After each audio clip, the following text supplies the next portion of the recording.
Fellas, in this video, I want to talk about why emotionally intelligent men move in silence. All right, let's go ahead and get right into it. When you become more emotionally intelligent, when you become more emotionally mature, when you start to work on your self-awareness, you start to realize the impact that your words have. And better yet, you start to realize the impact that saying no words has. You really start to just become more aware of how you affect those around you. I've been on dates with women here and there, and I find a lot of the time they always say to me, damn, I've been talking so much. Can you please tell me something about yourself? Or, wow, I just feel like I've been talking the whole date. I hear this pretty often. And it's because I've learned the power of being silent. I've learned the power of just being able to just sit, listen, be present with somebody, and just let them go ahead and just say what it is that they need to say. I feel like a lot of us, we always want to talk first. It's always about us. We always want to say something, express something. And a lot of us don't know how to slow down enough to really just create this space for somebody else to do that. And once you learn how to do this, you really understand the dynamic of strong communication with people. And this really improves the quality of relationship that you can have with people when you learn how to do this. So when I say emotionally intelligent men move in silence, I don't mean walking around like a mute. I don't mean walking around not saying anything. But what I do mean is you learn more when you say less. When you can sit back and you can listen and you can absorb what is being said, that gives you the upper hand. You can ask better questions when you're listening because you're able to digest what that person is saying. When you're always ready to say the next thing, you're not really present with that person. You're actually doing a disservice to the person that you're engaging with. So it's really important to start to understand the power in your silence. If somebody pisses you off, naturally we want to react to them. Naturally, we want to say something to them and put them in their place because we feel so disrespected. It's that ego that feels disrespected. But once you can learn how to quiet that ego, once you can learn how to say, you know what, this don't even require my attention. This don't even require my energy. I'm actually going to be selective with where I place my energy, and I'm going to move on to something else that's a bit more productive. Once you can learn how to do that, you empower yourself. It's like you reach a new level of self-mastery, and I struggled with this. I didn't know how to do this, like I said, until I got on my journey and I had to figure some things out.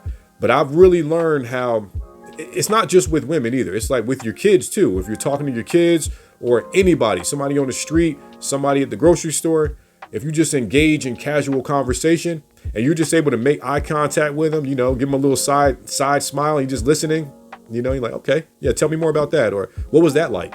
And you start asking these certain questions, you can kind of penetrate somebody on an emotional and energetic level in a way that you've probably never experienced. I heard this saying, it said, you don't always have to say what you think, and not everything you think has to be said. There is a lot of power in that. I find that to be so true, and that statement really resonates with me, because as a person who used to always have to say something, I used to always have to kind of state my piece. Now, naturally, I'm a communicative type of guy. I like to go back and forth. I like to have debates. I like to banter and stuff like that. But when I was kind of in my unhealthy ways, it was almost like I could hijack a conversation, and I didn't possess the skill to be able to listen better than I knew how to communicate what I want. Like I could speak really well. You might notice it from my videos, like how I articulate what I need to say, but I definitely needed to work on the balance and find the balance in being able to shut up and listen. So that is something that I had to work on. And maybe that's something you struggle with. If you struggle with that, leave me a comment and let me know if you struggle with trying to listen to people, and being quiet. Do you always feel that need to have to interject and say something?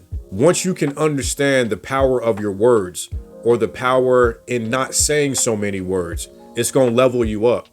And I think a lot of us, we overlook the power in our words.